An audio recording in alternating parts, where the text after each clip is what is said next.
Olá, eu sou Letícia e nesse vídeo meu grupo irá retratar sobre as fake news como fato social,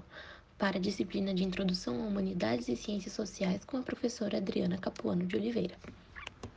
Iremos dar início com a visão de Durkheim sobre as ciências sociais, a sociologia como ciência, assim como todas as outras e os seus diferenciais.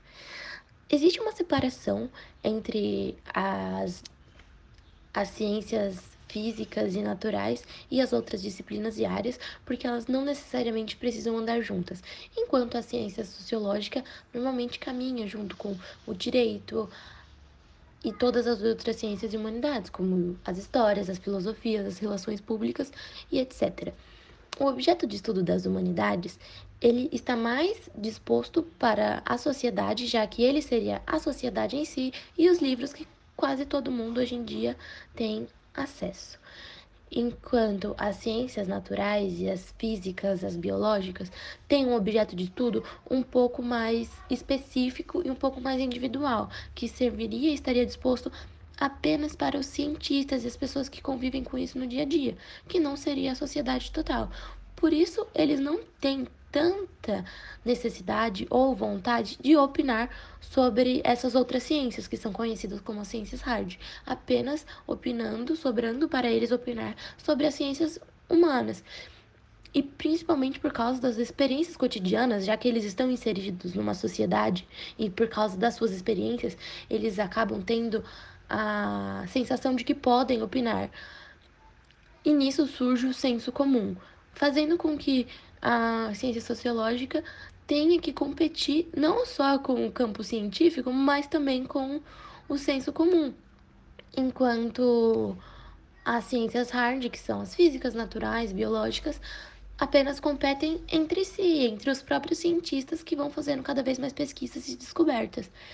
Enquanto as pesquisas e descobertas da sociologia acabam não se bastando, porque corre o risco de não acreditarem nelas enquanto existe um senso comum, que normalmente é muito forte, porque muitas pessoas não buscam estudar e compreender no geral, apenas vão emitir uma opinião de acordo com o que elas ouvem, que seria o senso comum. A seguir, veremos a correlação com as fake news.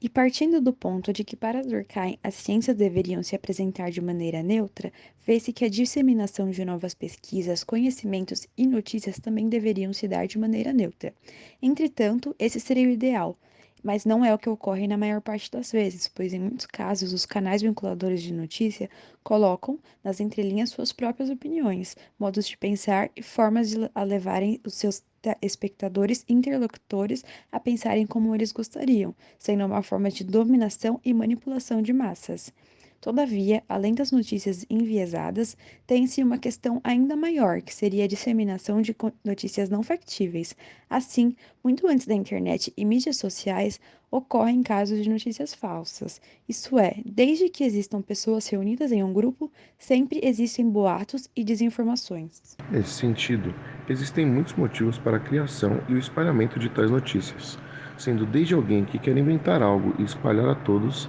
até mesmo para benefício próprio ou para beneficiar alguém próximo, passando também pelas fake news criadas por falta de conhecimento adequado sobre determinado assunto.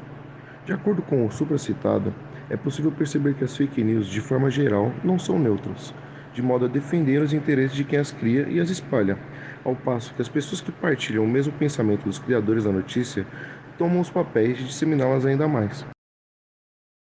Agora veremos as fake news nas eleições. Então, de acordo com o mencionado, percebe-se que as fake news ou notícias falsas em tradução literal de fato possuem grande influência no cenário político, de modo a contribuírem com os resultados eleitorais, de forma em que muitas vezes pessoas ou programas de computadores são pagos para dispararem mensagens com notícias não factíveis a respeito de determinado candidato, a fim de convencer os eleitores a votarem no candidato rival. À vista disso, os pesquisadores Márcio Moreto e Pablo Hortelado analisaram o comportamento dos brasileiros em suas redes sociais no que tange a conteúdos políticos, e tal análise confirmou a polarização política de dois blocos, sendo perceptível a radicalização da divisão cibernética. Nesse caso, a radicalização é tamanha que abre margem para a articulação de notícias não factíveis e que visam persuadir os eleitores a votarem em um determinado candidato. Então, em tal contexto, as eleições brasileiras para presidentes de 2018 foram marcadas pelo partidarismo informacional e a polarização de dois blocos opostos. De um lado, apoiadores de Jair Messias Bolsonaro, candidato tido por muitos como de extrema-direita, e do outro lado, apoiadores do candidato Fernando Haddad, reconhecido como representante da esquerda. Um exemplo de como programas de computadores são pagos para manipularem e dispararem notícias falsas veio a público no dia 18 de outubro de 2018, onde o jornal Folha de São Paulo acusou empresários brasileiros de comprarem pacotes de mensagens que foram disparadas em massa via WhatsApp e cujo conteúdo continha informações falsas a respeito do Partido dos Trabalhadores, que por sua vez é o partido de filiação do Fernando Haddad, favorecendo assim o candidato Jair Messias Bolsonaro. Pegando o Brasil como um exemplo, observa-se como a disseminação de notícias falsas, também conhecidas como fake news, tem um papel decisivo nas eleições, onde cada lado tenta fazer prevalecer sua narrativa, ainda que seja sobre manipulação das massas baseados em fatos irreais. Nesse sentido, observa-se a tendência que existe em acreditarmos nas notícias com as quais temos alguma afinidade, ainda que essas não sejam factíveis. Um exemplo contundente disso mostra na pesquisa da organização Havas, que explana que 83,7% do total de eleitores de Bolsonaro que receberam notícias falsas que difamaram a imagem do PT acreditaram nelas, ao passo que 61% dos eleitores de Haddad que receberam tais notícias, apenas 10,5% acreditaram. Por conseguinte, é possível perceber que o atual presidente pode não ter sido eleito de forma totalmente justa.